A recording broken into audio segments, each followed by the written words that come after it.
तीन लोग जिनकी एंडी पर गंदी नजर होती है वो एंडी को पकड़ लेते हैं। एंडी उनसे अपने आप को छुड़ाने की कोशिश करता है, पर तीन लोगों को वह अकेले कंट्रोल नहीं कर पा रहा था, इसलिए ये तीनों पहले एंडी को खूब पीटते हैं और फिर एंडी के साथ गलत करते हैं। यह सिलसिला इसी तरह चलता रहता है। ये लोग हमेशा एंडी को पकड़ते और फिर उसे मारकर उसके साथ गलत करते रहते। इस तरह से 2 साल बीत जाते हैं और एक अनाउंस होता है कि छत की मरम्मत के लिए कुछ लोगों की जरूरत है। यहाँ कैदियों की एक टीम छत के काम के लिए तैयार हो जाती है, जिसमें रेड और एंडी भी शामिल होते हैं। ये लोग सब अपने काम पर लग जाते हैं और छत पर उनकी देखभाल की जिम्मेदारी एक बहुत ही सख्त सिक्योरिटी गार्ड की होती है, जिसका नाम हैडली है। हैडली बहुत ही स्ट्रिक्ट इंसान है जो जरा सी गलती पर कैदियों को बहुत बुरी तरह पीटता है। जब सभी कैदी छत पर काम कर रहे होते हैं तब हैडली थोड़ा परेशान होता है और अपने साथियों से कहता है कि मेरे भाई की हाल ही में मौत हुई है, जिसके अकाउंट में $30,000 पड़े हैं। अब मेरे भाई का मेरे अलावा इस दुनिया में और कोई नहीं है, इसलिए उसके पैसे पर मेरा हक बनता है। लेकिन परेशानी की बात यह है कि जब मैं इन $30,000 को अपने अकाउंट में ट्रांसफर करूंगा तब सरकार मुझसे टैक्स के रूप में सारे पैसे ले लेगी। हैडली जब अपने साथियों से यह बातें कर रहा था तब एंडी भी इसकी सारी बातें सुन लेता है। एंडी जो कि एक बहुत बड़ा बैंकर है, उसे पता था कि इन पैसों को बिना गवर्नमेंट को टैक्स दिए कैसे निकाला जा सकता है।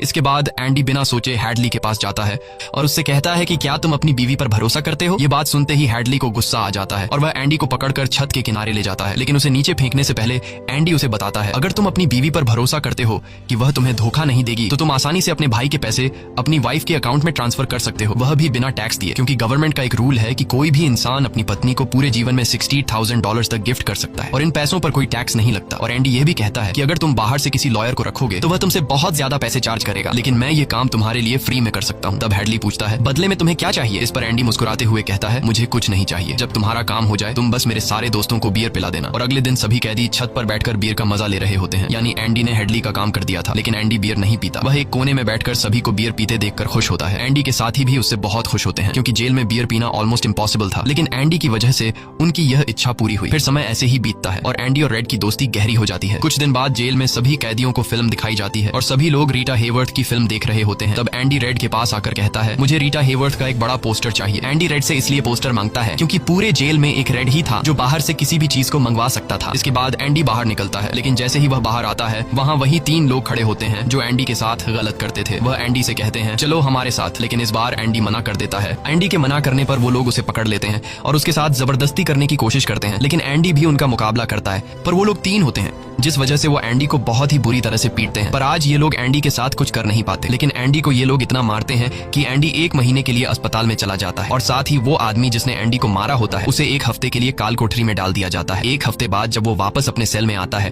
तो वहां पर वही ऑफिसर होता है जिसका एंडी ने $30,000 का टैक्स बचाया था। और इस ऑफिसर को किसी ने बता दिया था कि एंडी को इस आदमी ने इतना मारा है कि वो बेचारा 1 महीने के लिए अस्पताल में चला गया है। अब यहाँ वो ऑफिसर उस आदमी को इतनी बुरी तरह से मारता है कि वो हमेशा के लिए पैरालाइज